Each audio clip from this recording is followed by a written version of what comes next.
Hello students. सो जैसे हमने zoom पे डिस्कस किया, I am putting up the small video. तो जो नेक्स्ट पार्ट है वो है क्रॉपिंग पैटर्न्स, उसको कंप्लीट कर लेते हैं। क्रॉपिंग पैटर्न्स के बाद में जो आपको मिक्स्ड फार्मिंग और इंटर क्रॉपिंग वगैरह सब कुछ है, और एंड में आपके क्वेश्चंस है। ये वाला पार्ट आपका होमवर्क है, ठीक है। And crop protection management we will start next time, so we will just do about cropping patterns today, ठीक है। सो क्रॉपिंग पैटर्न्स यानी कि क्या होता है कि different ways to grow crops so that it can be use for giving maximum benefit to the farmer, ठीक है। तो जैसे फॉर एग्जांपल अगर हम एक फार्म है अपने पास जिसका एक छोटा लिमिटेड एरिया है अपने पास, उस फार्म का मैक्सिमम यूटिलाइजेशन, ठीक है, तो उसको कैसे करेंगे उसके बारे में बोलते हैं हम क्रॉपिंग पैटर्न्स। यानी कि क्रॉपिंग पैटर्न्स यूज़ करके एक छोटा लैंड जो है उसको भी हम मैक्सिमम प्रोडक्ट गेन करने के लिए यूज़ कर सकते हैं। So that is cropping pattern. So they are models of raising crops which help in obtaining maximum benefit from the same piece of land, reduces the risk of crop failure, disease and infestation, and hence these are used. So the cropping patterns में तीन major types होते हैं, एक होता है mixed cropping, intercropping and crop rotation, okay। तो ये तीन techniques को हम study करेंगे। So mixed cropping क्या होता है? Mixed cropping is a technique of growing two or more different kinds of crops together in a same field, ठीक है। तो एक ही फार्म है अपने पास, एक ही लैंड है अपने पास, उसी में हम 2 से 3 टाइप्स के क्रॉप्स ग्रो करेंगे, ठीक है। बट इसमें डिफरेंस क्या है? Okay, so this technique is an insurance against crop failure due to adverse weather and attack of the pathogen and pest. Different crops to be grown together are chosen on are so chosen that they do not have common pests and pathogens or similar requirement of water and minerals. Rather, products and waste material of one crop stimulate the growth of other crop, ठीक है। तो जैसे कि for example यहाँ पे कुछ examples देखिए। Ground नट, जैसे हमने अभी जस्ट 2 मिनट पहले डिस्कस किया कि ग्राउंड नट इज से लेग्यूमिनस प्लांट, ठीक है। इसको हम किसके साथ ग्रो करेंगे? सनफ्लावर या फिर ग्राम के साथ, या फिर ragi and gram is grown together, wheat gram और मस्टर्ड इज ग्रोन टुगेदर। इसमें से wheat is a normal crop and gram and mustard are leguminous crop. तो हम ऐसे क्रॉप्स को चूज़ करेंगे, 2 क्रॉप्स को जनरली, जो कि एक दूसरे को बेनिफिट कर सके, एक दूसरे के ऊपर वो डिपेंडेंट ना रहे, और एक क्रॉप का फेलियर हो गया तो भी दूसरे क्रॉप का प्रोडक्ट जो है वो हमें फ़ायदा देगा, ठीक है। So hence such kind of crops are selected and they are used. तो मिक्स्ड क्रॉपिंग के लिए हम इस तरह से हम से चूज़ करेंगे। देन मिक्स्ड क्रॉपिंग को यूज़ करके वी कैन फाइंड वेरियस से एडवांटेजेस ऑफ इट। जैसे हमने अगर लेग्यूमिनस प्लांट यूज़ किया है तो उसके थ्रू नाइट्रोजन फुलफिल हो जाएगा। अगर हमने दूसरा क्रॉप जो लिया है, अगर वो कोई कैश क्रॉप होगा, then it will obviously give us quick money out of it, okay. So ये सारी चीज़ें हम ध्यान में रखेंगे। सो क्राइटेरिया एक होता है कि कौन से क्रॉप्स को सिलेक्ट करना है, so that we will see. So following criteria is taken under consideration while selecting the crops. First is root pattern, ठीक है। Both crops do not or should not have same root pattern. Now what is root pattern? So we know there are 2 types of roots. एक होता है tap root system, जो कि एक लंबा root ऐसा ज़मीन में पेनिट्रेट करता हुआ जाता है, that is called as a tap root system. और दूसरा रूट सिस्टम जो है वो होता है फाइब्रस रूट सिस्टम। तो फाइब्रस रूट सिस्टम इस तरह से होता है, ठीक है। So why choose 2 different crops here itself you can see, क्योंकि जैसे ही एक क्रॉप जो है वो डीपर पेनिट्रेट करता है, दूसरा क्रॉप जो है वो ऊपर ऊपर फैल रहा है, तो इस क्रॉप को एंकरेज करने के लिए नीचे तक जाना पड़ेगा, और ये क्रॉप ऊपर, दूसरे जो 2 क्रॉप्स है वो ऊपर वाले एरियाज से अपना न्यूट्रिएंट गेन करेंगे। सो इस कंडीशन में ये लोग यहाँ से न्यूट्रिएंट गेन कर रहे हैं, जबकि ये लंबा वाला क्रॉप जो है it will gain nutrients from here. So hence nutrient sharing हो जाएगा, there will not be any competition between these 2 crops, ठीक है। तो इसलिए हम क्या करेंगे, सबसे पहले रूट पैटर्न चेक करेंगे, whether the crop is dicotyledonous crop और मोनोकोटिलेडोनस। तो डाइकॉट जो है उसमें जनरली टैप रूट होता है, ठीक है, एंड मोनोकॉट जो है उसमें फाइब्रस या फिर फाइब्रस रूट सिस्टम होती है, ठीक है। तो इस तरह से हम क्रॉप्स चूज करेंगे। ऊपर भी देख लो एग्जाम्पल्स में, जैसे कि यहाँ पे वीट दिया हुआ है, wheat is A monocotyledonous and gram or mustard is a dicotyledonous. ठीक है, so both crops should not have same kind of root pattern. One crop should be deep penetrating roots, that is dicot, whereas other should be shallow, that is monocot, that is fibrous root. Second is water requirement. Okay, now water is also important thing. So both crops should have different water requirements. If one crop requires higher amount of water, the other should require lesser amount of water. Now why we are choosing such? Because this will not create any competition between two crops. Otherwise our crops will fight with each other for the nutrient requirement and then there will be loss. Okay, so hence both the crops should be such कि एक का water requirement ज़्यादा है तो दूसरे का water requirement कम होना चाहिए. Okay, then nutrient demand. So one of the crop requires higher amount of nutrition whereas the other should require lesser amount of nutrients. तो जैसे फॉर एग्जांपल हमने अगर मोनोकॉट लिया हुआ है wheat तो it will require higher nutrient quality, whereas अगर हमने ग्राम या फिर मस्टर्ड लिया है तो वो लेग्यूमिनस है तो वो खुद से नाइट्रोजन फिक्सेशन करेगा, उसको कम न्यूट्रिएंट रिक्वायरमेंट रहेगी. Moreover it is a dicot so hence it will penetrate deeper, so it can take deeper वाला जो लेयर है वहाँ से वो न्यूट्रिएंट्स गेन कर सकता है, जबकि मोनोकॉट में वैसा सिनेरियो नहीं रहेगा, उसका हायर रिक्वायरमेंट ऊपर वाले लेयर से सेटिस्फाई हो जाएगा. ठीक है, then duration of the crop is also important. So both crop should have different maturation time.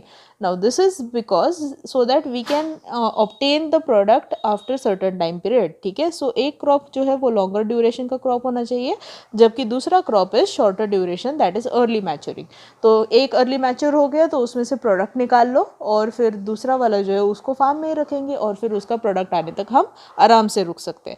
Otherwise दोनों का अगर सपोज प्रोडक्ट एक ही बार में आने वाला है तो उसकी वजह से इशू क्या हो सकता है कि हमें हार्वेस्टिंग के लिए डिफ़िकल्टी जा सकती है. कि जैसे फॉर एग्जांपल इसका प्रोडक्ट निकाले कि उसका निकाले, दोनों का प्रोडक्ट मिक्स हो गया तो क्या उसकी क्वालिटी ख़राब हो जाएगी, right. So hence these all things should be avoided. Then growth habit, that is if one plant is tall other should be dwarf. Again here light के लिए उनकी जो fight है वो नहीं होगी. ठीक है, and they should have different leaf structure, जैसे stem structure, branching pattern, flowering pattern, ये सब कुछ कैनोपी जो है प्लांट का. जैसे कैनोपी क्या होता है कि ये जो ऊपर वाला डोम है उसको कैनोपी बोलते हैं. तो जैसे कुछ प्लांट्स जो है वो इस तरह से ग्रो होती है, ठीक है, या फिर जो अपने मोनोकॉट प्लांट्स है दे ग्रो लाइक दिस. ठीक है, सो ये जो उसके कैनोपीज़ है वो डिफरेंट टाइप्स की होनी चाहिए, so that there will be से स्पेस में से जो सनलाइट पेनिट्रेट हो रही है वो दूसरे क्रॉप को भी मिले जो नीचे आ रहा है सपोज. तो यहाँ पे जो क्रॉप है उसको भी सारे इसेंशियल जो उसके ग्रोथ हैबिट्स के हिसाब से सारे उसके रिक्वायरमेंट्स फुलफिल होते रहे. ठीक है, so these are the requirements which are criterias which should be followed by the crops which we are selecting. Then now we have advantages of mixed cropping. Okay, so first is no risk of complete crop failure. यानी कि suppose कि कोई अगर suppose बारिश आ गई अचानक से, right, तो हमने एक हाई वाटर रिक्वायरमेंट वाला प्लांट रखा हुआ है तो उसको वो सहन कर लेगा बारिश को, जबकि दूसरा वाला क्रॉप अगर फेल हो गया, भले वो लो वाटर मेंटेनेंस वाला प्लांट था, तो उसमें अगर ज़्यादा पानी की वजह से उसकी डेथ भी हो गई तो भी फार्मर को उतना हार्म नहीं होगा कि उसके फार्म में से कोई प्रोडक्ट नहीं निकलने वाला है, ऐसा तो नहीं होगा. उसको एक क्रॉप जो है वो अपना प्रोडक्ट देगा. ठीक है, so hence there is no complete failure. यहाँ पे हम रिस्किंग जो है वो कम देखते हैं. Second is increase in the yield. Now when cereal और non leguminous crop is grown along with leguminous crop, deficiency of nitrogen of the soil is fulfilled. Okay, so hence growing cereal crop is compensated by enriching the soil with nitrogenous compound by the leguminous plant. So hence yield increases. तो farm की nutrient जो है वो recycle होती रहेगी, farm में जो available चीज़ें हैं सो जो अवेलेबल न्यूट्रिएंट्स है वो रिसाइकल होते रहेंगे, एक दूसरे से ये बेनिफिट कर रहे हैं. सो हेंस न्यूट्रिएंट्स जो है वो ख़त्म नहीं होंगे, रादर वो न्यूट्रिएंट्स अच्छे से रहेंगे. ठीक है, सो हेंस यील्ड जो है वो अच्छा आएगा इसकी वजह से. देन वैरायटी ऑफ प्रोड्यूस मिलेगा. ठीक है, so we can harvest variety of products like pulses, cereals, vegetables, fodder at a time. ठीक है, तो इसकी वजह से फार्मर को से ईयर लॉन्ग प्रॉफिट आते रहेगा. ऐसा नहीं है कि एक सीजन में क्रॉप ले लिया और ख़त्म बात है ना, वैसा नहीं होगा. उसको वो ईयर लॉन्ग प्रॉफिट देते रहेगा. एक क्रॉप का हार्वेस्ट सपोज अभी ये मंथ में आया, उसका दूसरे क्रॉप का प्रोडक्ट और 2 महीने में आएगा, तो इस तरह से उसको हमेशा इसका प्रॉफिट आते जाएगा, ठीक है। So hence variety of produce will give a variety of harvest, a variety of benefit also. Then improves the soil fertility, so growth of leguminous plant improves the soil fertility, अभी हमने discuss किया biofertilizer, so this is how it will help. Then reduces pest infestation. Now how does it help? Because chances of pest infestation are reduced because pest of one crop rarely finds the same crop nearby. जैसे for example say suppose ये farm है अपना, ठीक है, और इसमें हमने mix cropping करी है, ओके। एक है ये येलो वाला प्लांट, ठीक है, और इसमें दूसरा वाला जो है वो है ये रेड वाला प्लांट, ठीक है। So suppose there is this yellow वाला plant and there is this red वाला प्लांट, तो इसमें जैसे ही फॉर एग्जांपल एक पेस्ट है, ठीक है, जो कि ये रेड वाले प्लांट को इन्फेक्शन करता है, okay. Now that infection will be caused into this red plant और वो इसको पूरी तरह से इन्फेक्ट कर लेगा, ओके।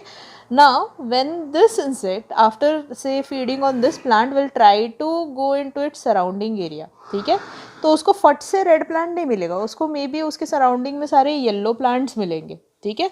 तो उसको इन्फेक्शन करने के चांसेस जो है वो बहुत कम मिलेंगे, उसको लगेगा कि यहाँ कुछ नहीं है, तो वो निकल जाएगा प्रॉबेबली, ठीक है।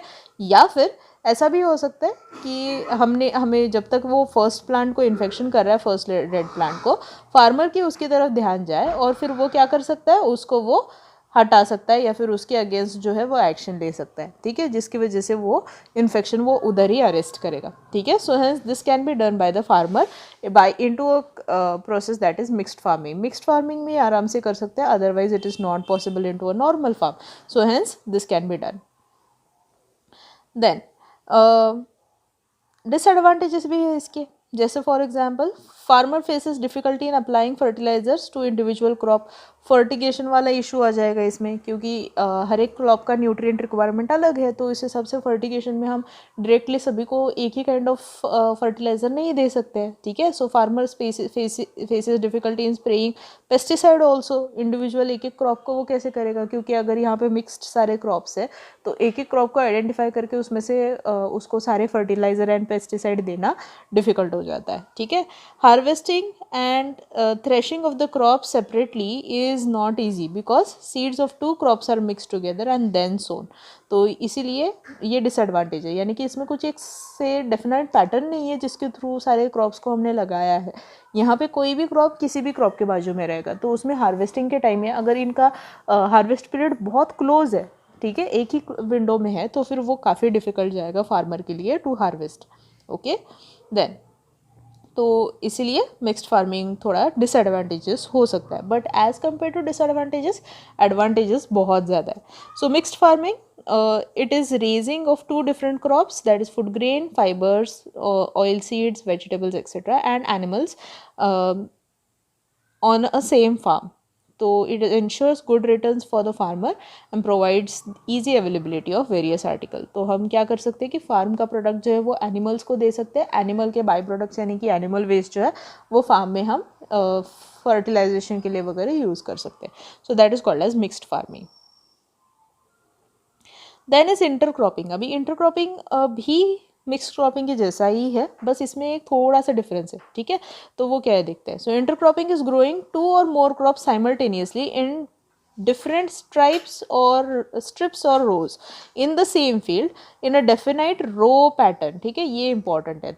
अभी हमने जो मिक्स्ड क्रॉपिंग देखा था उसमें हमने क्या देखा था, एक फार्म है, ठीक है, उसमें हमने क्या किया है, उसमें हमने रेड कलर के क्रॉप्स लगाए हैं, ठीक है, और उसी में हमने येलो कलर के क्रॉप्स लगाए हैं and there was no definite pattern, कहीं पे भी कोई भी ग्रो हो रहा था, ठीक है। सो ऐसा हो रहा था कि येलो के बाजू में रेड है, रेड के बाजू में येलो है, बट हम जब इंटरक्रॉपिंग की बात करते हैं देन देयर इज डेफिनेट रो, यानी कि हम स्ट्रिप्स में या फिर रोज में डेफिनेटली उसको से मार्क करके या फिर उसको अच्छे से उधर मैनेज करके उन क्रॉप्स को लगाएंगे, ठीक है। तो इस हिसाब से क्या होगा कि फार्म में प्रॉपर हमें मेंटेनेंस दिखेगा, हमें कौन सा क्रॉप कहाँ है उसका से आइडेंटिफिकेशन आराम से हो जाएगा, ठीक है. So this is how it is done. So this is intercropping, ठीक है, whereas this is mixed cropping. So these are two differences between it. Okay, then so hence row patterns like 1:1 और 1:2 और 1:3 can be followed. यानी कि जैसे कि ये farm है तो 1:1 में क्या रहेगा, एक one will be this whereas the other will be this. ठीक है. या फिर अगर एक क्रॉप काफ़ी बड़ा है, जैसे कोई अगर हमने डाइकोटिलेडोनस प्लांट लिया है और उसका कैनोपी बड़ा है, तो हम क्या करेंगे इस कंडीशन में, then we can do is 1:2 और 1:3 पैटर्न. जैसे कि suppose this is one major वाला क्रॉप, तो 1:2 में हम क्या करेंगे, एक के बाद 2 रोज ऑफ लेग्यूमिनस, इस तरह से. ठीक है. So this will be 1:2 pattern. So these kind of say cropping patterns can be followed. So the crops selected for intercropping have different nutrient requirements, different sowing patterns and different harvesting dates, just as same as the mixed cropping. ठीक है. Then examples is soybean and maize can be grown, or finger millets, that is bajra, and chickpea, that is cowpea, that is lobia, can be grown together. Advantages, productivity इसमें ज़्यादा होती है. Intercropping increases productivity, ये हमने पहले भी देखा है. Sowing seeds of different crops can be sown separately and definite pattern है तो हम इसको आराम से प्रॉपर इंटरवल्स में प्रॉपरली इसको सो कर सकते हैं. तो इसमें हम ड्रिप इरिगेशन वगैरह भी आराम से यूज़ कर सकते हैं. Then there is no mixing of the crops, क्योंकि हमने इसको डेफिनेट पैटर्न में ग्रो किया है. Fertilisers, specific fertiliser required for each crop can be added into the farm. तो क्योंकि हम फर्टिगेशन भी कर सकते हैं, ड्रिप इरिगेशन लगा सकते हैं, ये सारी चीज़ें भी इसमें अवेलेबल हो जाएगी. Pesticide and weedicide as per required for every crop can be applied very easily. तो जो डिसएडवांटेज था, ये दोनों डिसएडवांटेजेस यहाँ पे हमने नलीफाई कर दिए. And each crop can be harvested, threshed and marketed separately because their harvest period is different. So here they have given differences between mixed cropping and intercropping. ये आपको आपकी नोटबुक में बनाना है. Then there is next type of cropping pattern, that is crop rotation. So growing different crops on the same piece of land in a pre-planned succession is called as crop rotation. So generally leguminous crop is rotated with non-leguminous plant. So in this way of rotating crops, that is example leguminous and non-leguminous, in the same field replenishes the soil naturally and leads to the increase in the crop production. So this is how it is done. तो यहाँ पे example है 1 year rotation में हम क्या कर सकते हैं. जैसे for example एक सीज़न हमने अगर सपोज़ एक लेग्यूमिनस प्लांट लगाया, जैसे कि हमने एक सीज़न में सपोज़ ग्राउंडनट लगाया हुआ है फार्म में, और तो हम क्या करेंगे, ग्राउंडनट का सारा प्रोडक्ट ले लेंगे, उसके अंदर के लेग्यूमिनस रूट्स को उसी में बरी कर देंगे, जिसकी वजह से अभी क्या होगा, उसके सारे जो नाइट्रोजन रिक्वायरमेंट्स थी वो फुलफ़िल हो जाएंगी सॉइल की. फिर उसी फार्म में हम नेक्स्ट सीज़न में हम उसमें कोई नॉन लेग्यूमिनस प्लांट लेंगे. ठीक है. So we can take non leguminous plant like wheat, okay, into the same crop field. And then nitrogen requirement का हमें टेंशन नहीं लेना है, क्योंकि हमने तो पहले पैटर्न में लेग्यूमिनस प्लांट लगाया हुआ था. तो नॉन लेग्यूमिनस प्लांट के लिए उसकी न्यूट्रिएंट रिक्वायरमेंट फुलफिल हो जाएंगे. तो इस तरह से 1 ईयर रोटेशन में हम क्या करेंगे, एक ही क्रॉप को ईयरली पैटर्न में लेते जाएंगे. जैसे यहाँ पे एग्जाम्पल देखिए, ये है वीट एक बार लिया तो दूसरी बार राइस लेंगे. ठीक है. तो इसी को हम सक्सेशंस में ग्रो करेंगे. या फिर मेज़ लिया तो दूसरे इसमें मस्टर्ड लेंगे. सो सक्सेशन इसी का जाएगा. या फिर 2 ईयर रोटेशन में हम क्या करेंगे, first season we will take maize, second crop we will take potato, then again third time we will take sugarcane, and then fourth we will take pea. फिर से ये हो गया कितना, 2 सीजन्स हो गए. यानी कि एक हो गया राबी खरीफ, राबी खरीफ, और फिर से जब नेक्स्ट राबी आएगा तो उसमें हम मेज़. ओके. तो this is how it is taken. और else here again another example is given of 3 year rotation, जिसमें हम 3 सीजन्स की बात कर रहे हैं. So rice, wheat, moong, mustard, sugarcane and बरसन, ऐसे करके हम 6 क्रॉप्स को एक फार्म में लेंगे और उसको हम रिपीट करेंगे इस साइकिल को वापस से आफ्टर 3 ईयर्स. सो इसके एडवांटेजेस क्या है. So attack by insects and fungi is minimized because जो सारे पेस्ट है उनके जो एसोसिएटेड जो सारे डिफरेंट क्रॉप्स है वो तो नेक्स्ट सीजन में आ नहीं रहे, ठीक है। तो उसकी वजह से क्या होगा कि जब जैसे फॉर एग्जांपल सपोज फंगस का इन्फेक्शन हो गया सपोज हमारे फार्म में एक आधी क्रॉप को, तो उसके स्पोर्स जो है वो सॉइल में गिर जाएंगे, और ये जो स्पोर्स है वो नेक्स्ट क्रॉप जब भी हम लगाएंगे उसमें इन्फेक्शन करके डायरेक्टली ग्रो होना शुरू हो जाते हैं। तो इन्फेक्शन ऑलरेडी उस प्लांट में पहले से ही आना शुरू हो जाता है, तो क्रॉप फेलियर के चांसेस बढ़ जाते हैं। तो इसको हम अवॉइड कैसे करेंगे कि सपोज राइस में सपोज कोई फंगस का इन्फेक्शन था जो हमने नलीफाई कर दिया, नेक्स्ट सीजन में हमने वीट ले लिया, तो वीट लेने की वजह से क्या हुआ कि वीट को तो वो सेम फंगस इन्फेक्शन नहीं करेगा, so that fungus spores will remain into soil for से सर्टेन पीरियड ऑफ टाइम, और सन की सारे रेडिएशंस की वजह से वगैरह वो स्पोर्स कुछ टाइम बाद मर जाएंगे, तो हमारा farm will be free from that infection. And insects also similar kind, उसके एग्स हो गए या फिर जो भी सारी चीज़ें हैं वो सॉइल में जब गिर के रहेंगी नेक्स्ट क्रॉप उसको वो इन्फेक्शन नहीं कर सकता, सो हेंस वो भी मर जाएंगे। So by wearing the crops the insect and fungi associated with the crops usually disappear.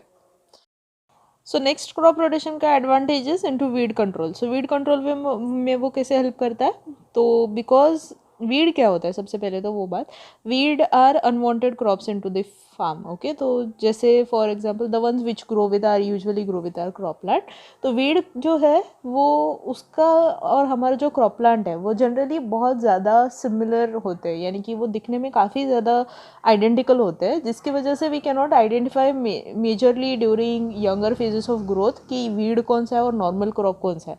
हमें तब जाके पता चलता है कि जब उसका हार्वेस्ट सीजन आता है, ठीक है। तो वो तब तक के लिए तो बहुत देर हो जाती है कि वीड को हम फार्म से निकालें, क्योंकि अगर तभी वीड को निकालने जाए तो फिर फार्म में से जो वीड के सीड्स है वो उसी में डिस्पर्स होकर रह जाती है, ठीक है। तो इस कंडीशन में हम क्या कर सकते हैं, क्रॉप रोटेशन में क्या होगा कि नेक्स्ट रोटेशन में जो नेक्स्ट क्रॉप चेंज होके आएगा तो हम उस क्रॉप के साथ वीड का क्रॉप जो है वो एकदम आइडेंटिकल नहीं रहेगा, तो हमें identifying weed and normal crop बहुत ईजी जाएगा।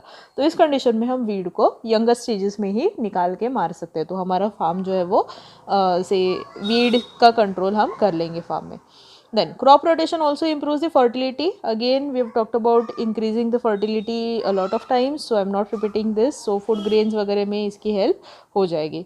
It saves a lot of nitrogenous fertilizer because we are growing leguminous plants and non-leguminous plants along with the other crops. तो उसमें नाइट्रोजन फिक्सेशन वो आराम से कर लेते हैं, तो नाइट्रोजनस फर्टिलाइजर डालने की ज़रूरत नहीं है, nitrogen fixation naturally bio fertilizers के थ्रू हो जाएगा।